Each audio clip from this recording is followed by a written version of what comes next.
Dalam komposisi pemain suatu klub, lazimnya terdapat 3 kiper untuk mengarungi padatnya kompetisi yang berlangsung selama 1 musim penuh. Komposisi ketiga kiper tersebut terdiri dari 1 kiper utama yang selalu dipasang pada nyaris semua pertandingan, 1 kiper cadangan untuk melapis kiper utama apabila berhalangan tampil, serta kiper ketiga yang bisa dibilang nyaris tidak pernah dimainkan. Keberadaan kiper ketiga dalam tim memang cukup unik. Di satu sisi ia hanyalah kiper nomor ketiga yang nyaris tidak pernah bermain dan baru akan dimainkan apabila kiper utama dan kiper cadangan berhalangan tampil. Namun di sisi lainnya, terlalu beresiko apabila suatu klub tidak memiliki kiper ketiga untuk mengarungi 1 musim yang padat. Berstatus sebagai kiper ketiga memang tidak menyenangkan. Mereka tetap disuruh untuk berlatih dan mengikuti pertandingan home maupun away, namun tidak pernah dimainkan. Hal ini mereka rasakan sepanjang musim yang membuat mereka mengalami rasa kejenuhan karena tak kunjung bermain di pertandingan kompetitif. Maka tak mengherankan apabila posisi kiper ketiga lebih sering diberikan kepada kiper muda yang dipromosikan dari tim akademi maupun kiper tua yang sebentar lagi akan pensiun. Dengan kondisi tersebut seharusnya pihak klub hanya perlu mempromosikan kiper muda untuk mengisi posisi kiper ketiga. Namun dalam beberapa momen, pihak klub sampai rela mengeluarkan kocek hanya untuk merekrut kiper ketiga. Lalu apa gunanya suatu klub merekrut kiper jika hanya untuk menjadi kiper ketiga? Mari kita bahas dalam episode hari ini.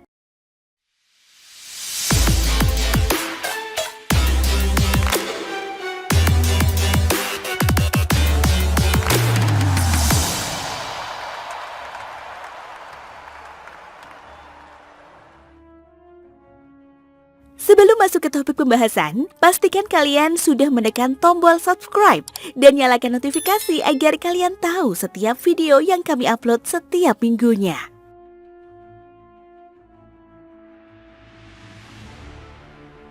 Seperti yang kita pahami, kiper ketiga hanyalah seorang ban serep apabila kiper utama dan kiper cadangan berhalangan bermain. Bahkan apabila kiper utama tidak bisa bermain, kiper ketiga masih harus duduk di bangku cadangan karena posisi kiper akan jatuh kepada kiper cadangan yang naik pangkat menggantikan kiper utama. Meskipun kondisi kiper ketiga seolah tidak terlalu dibutuhkan, namun sangat lazim kita jumpai klub-klub Inggris merekrut kiper tua untuk menjadi kiper ketiga. Seperti misalnya Chelsea yang merekrut Robert Green pada usia 38 tahun. Kemudian Lee Grant yang sudah berusia 35 tahun ditransfer dari Stoke City ke Manchester United. Serta ada Manchester City yang mengontrak Scott Carson yang sudah berusia 34 tahun. Di mata klub Inggris, sosok kiper ketiga bukan hanya sekedar ban serep belaka. Keberadaan kiper ketiga dapat dipakai untuk mengisi kuota pemain home ground yang menjadi ciri khas aturan di Liga Inggris. Seperti yang kita ketahui, Liga Inggris membuat aturan di mana setiap klub wajib memiliki minimal 8 pemain home ground.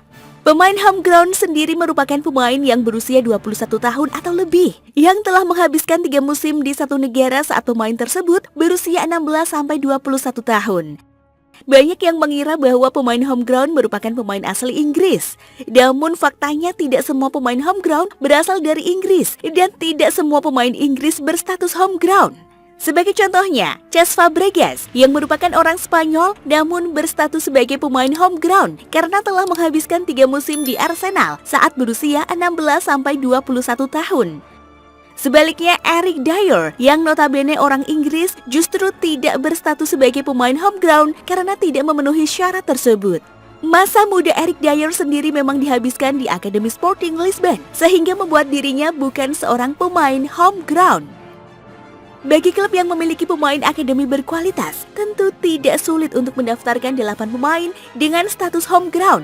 Namun berbeda halnya, jika klub tersebut kesulitan mencari pemain home ground, maka salah satu cara untuk mengakali aturan ini adalah dengan merekrut kiper ketiga yang berstatus home ground. Inilah yang menjadi alasan mengapa Chelsea, Manchester United, maupun Manchester City merekrut kiper senior untuk dijadikan kiper ketiga guna memenuhi kuota pemain home ground. Meskipun kiper ketiga jarang dimainkan dan hanya sekedar memenuhi kuota pemain home ground, namun biasanya mereka memiliki tugas lain dalam sesi latihan, seperti menjadi mentor bagi kiper-kiper akademi. Tak hanya di sesi latihan saja, namun mereka bisa saja didaftarkan sebagai pelatih kiper dalam suatu pertandingan resmi seperti yang pernah dilakukan Le Grand saat Manchester United melawan Newcastle United beberapa tahun yang lalu. Sementara itu, hal menarik pernah terjadi dalam skuad Burnley di musim 2018-2019. Saat itu Burnley memiliki 3 kiper dengan nama besar di Liga Inggris. Dimulai dengan Nick Pope yang merupakan kiper utama Burnley dan menjadi anggota skuad Inggris di Piala Dunia 2018. Kemudian ada Tom Heaton yang merupakan jebolan Akademi Manchester United dan sempat menjadi kiper utama Burnley sebelum Nick Pope, serta telah mengoleksi 3 caps untuk timnas Inggris. Sedangkan nama terakhir adalah Joe Hart yang merupakan ex-kiper utama Manchester City dan timnas Inggris. Kesuksesan Burnley mengumpulkan 3 kiper yang memiliki nama besar tersebut sebenarnya bisa dibilang hanya kebetulan belaka. Saat itu Nick Pope yang menjadi kiper utama sedang cedera, sedangkan Tom Heaton yang lebih berpengalaman juga belum pulih dari cedera. Alhasil Burnley pun merekrut Joe Hart yang tidak lagi dibutuhkan Manchester City sejak Pep Guardiola menjadi pelatih di klub tersebut. Kebersamaan ketiga kiper ini pada akhirnya tidak berjalan lama. Nick Pope memang masih menjadi kiper utama Burnley hingga tahun 2022 sebelum pindah ke Newcastle United. Tom Heaton memilih untuk hengkang ke Aston Villa pada tahun 2019.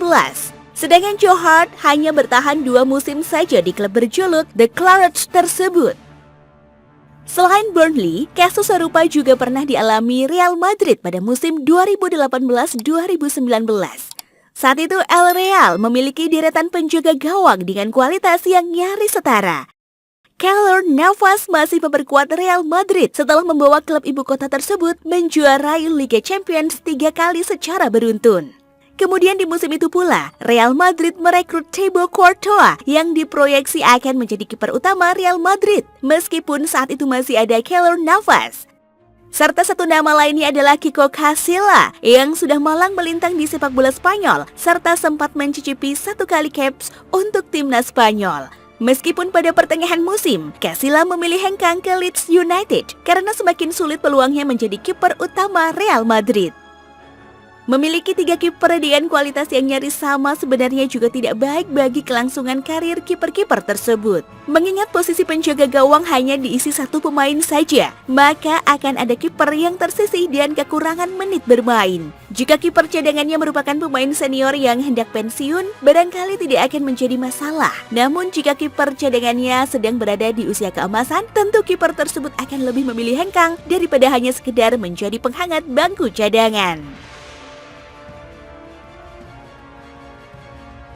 Sekian ulasan kita pada episode kali ini. Jika kalian menyukai konten sepak bola seperti ini, pastikan kalian sudah menekan tombol like dan subscribe. Jangan lupa tinggalkan opini kalian di kolom komentar. Terima kasih sudah menonton dan sampai jumpa di episode Futix ID lainnya.